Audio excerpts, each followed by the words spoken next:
Hey everybody, it's Brockstar here, and welcome back to another video. What I'm going to be doing today is just walking you guys through my team building process and how I built the team that I use right now.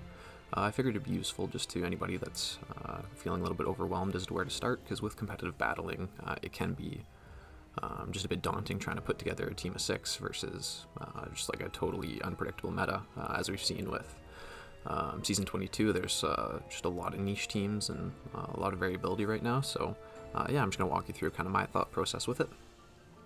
So step 1, what I recommend you start with is what you want your team to be based around. I've stuck with the pretty common Calyrex. Why I went with that is just because it does have so much of an offensive presence. I really wanted a lot of power out of my restricted. I felt that with being able to have restricted on your team, like, that Pokemon should be able to stand above everything else that's in the meta. Like, compared to the rest of the Pokemon on my team, like, it has the best sweeping ability if it gets that, gets like a quick knockout, and with the Grimnay ability to get that special attack boost. So I felt like I wanted to have something that when my opponents saw my team, they knew they're going to be kind of in for one with my Calyrex. They knew that was going to be what they have to stop to be my team. So with that, then that moves to my next Pokemon, which is Incineroar. With Calyrex, it has dark weaknesses, ghost weaknesses, and I believe bug as well, but I'm not totally sure. So I went with Incineroar just because it does body a lot of those type matchups. Also, it has the Intimidate ability, so any physical attacker, we can get it to -1 right out of the gate, because Calyrex does have a decent amount of bulk as is. So it can take one hit, but I'm not going to be having it in there to take too many, especially with that Focus Sash setup. Like, I'm really only planning on letting it take one, and if it does have to take 2, we're hoping we can outspeed it.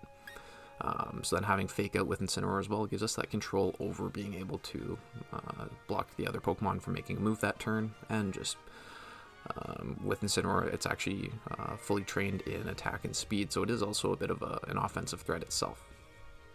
The focus with it is mostly to either take an attack or be able to use that parting shot to lower the opponent's stats further and get a good switch in, since as you can see, my team is fairly bulky.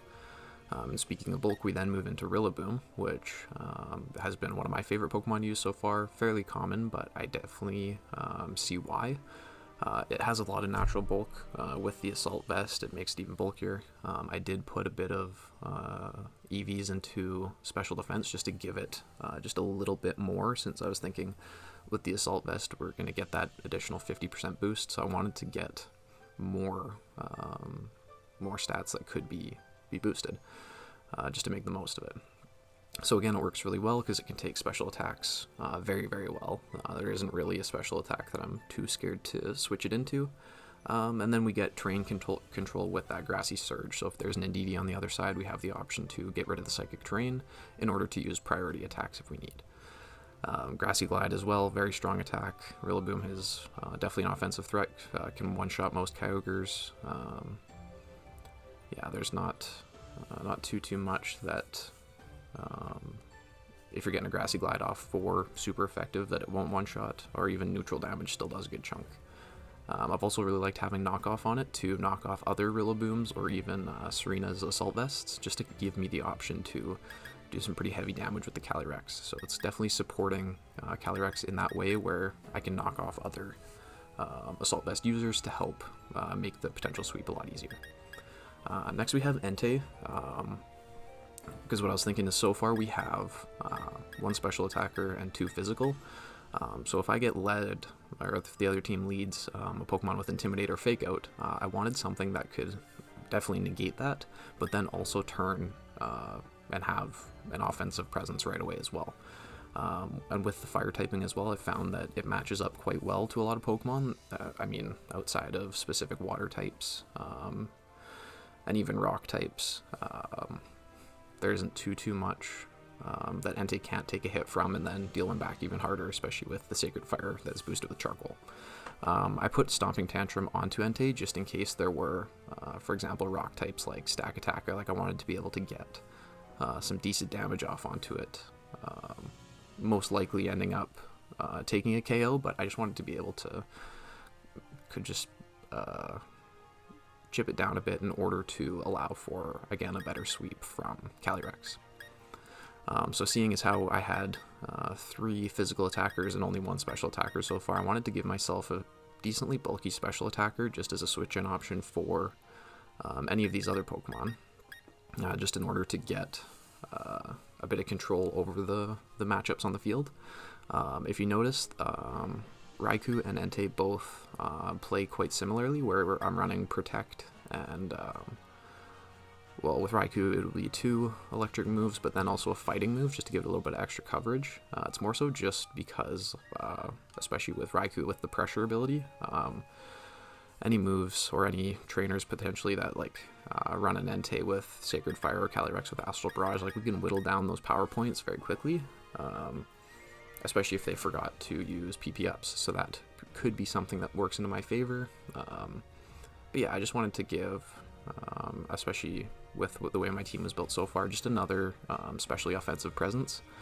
And then the Volt Switch option as well is awesome, just to see if the other team keeps their Pokemon in and then be able to get some damage as well as a switch in the middle of a turn. So I find that it gives me a good pressure and the ability to pivot as needed, as well as another special attacker. And then lastly is my Gyarados here. I've found that this has definitely rounded out my team so far with now my second Pokemon that has the Intimidate option.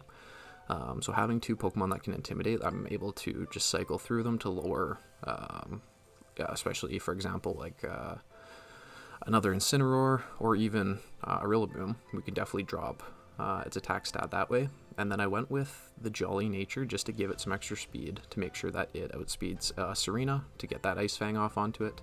And if you can see, there's also a Power Whip on here, which the way it's built so far, I think has the chance to one-shot a Kyogre. But yeah, something you wouldn't exactly expect alongside a Dragon Dance. So if I can predict the first turn Protect, get a Dragon Dance off, and then go for Power Whip, we'll be in a really good sweeping position. And then with the Gyarados as well, it kind of functions as almost like a second Rillaboom for me, where it is very specially defensive. So if Rillaboom's taking a beating in a game for whatever reason, for example, if there's like a special attacking fire type, I'm able to get Gyarados in and take a little bit of damage from it, so that way Rillaboom doesn't have to act as my only specially defensive Pokemon.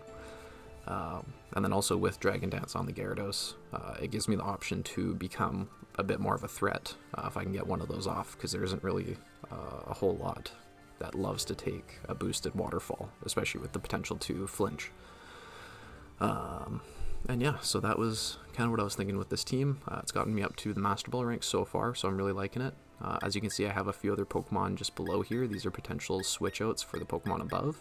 I was thinking about potentially running a Zacian team, but that would put me at 5 physically offensive Pokemon and only 2 specially, so we're just going to be thinking about that one for a while. But yeah, that was kind of my thought process for building this team. And yeah, let me know what you guys think.